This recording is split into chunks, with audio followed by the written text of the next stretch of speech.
మీరు బైబిల్ ధ్యానం చేస్తున్నారా?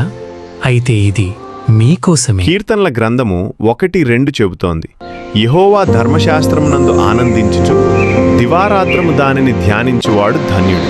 ధర్మం అంటే దేవుడు చూపించిన నీతి మార్గం. శాస్త్రం అంటే ఆ మార్గాన్ని స్పష్టంగా తెలియజేసే దివ్య బోధ.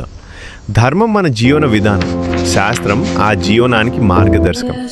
బైబిల్లో ధర్మశాస్త్రం మనకు దేవుని చిత్తాన్ని తెలియజేస్తుంది. దాన్ని తెలుసుకోవడం మాత్రమే కాదు, నిర్వహించడం, ఆచరించడం ముఖ్యం.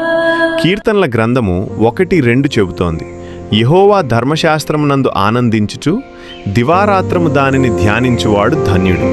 అంటే ధర్మం నిర్వహించడం అంటే రోజూ దేవుని వాక్యాన్ని ధ్యానించడం. శాస్త్రం నిర్వహించడం అంటే ఆ వాక్యాన్ని మన జీవితంలో ఆచరించడం. వాక్యాన్ని వినడం ఒకటి, దానిని జీవించడం మరొకటి. యేసు ప్రభువు బోధించినట్లు, దేవుని ప్రేమించు, నీ పొరుగు వారిని నీలాంటి వారిగా ప్రేమించు. ఇదే ధర్మం యొక్క సారం.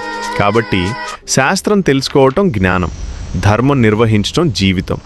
శాస్త్రం మార్గం చూపుతుంది, ధర్మం ఆ మార్గంలో నడిపిస్తుంది. మన జీవితం దేవుని చిత్తానికి అనుగుణంగా ఉండాలి. అదే నిజమైన ధర్మ నిర్వహణ, అదే శాస్త్ర ఆచరణ.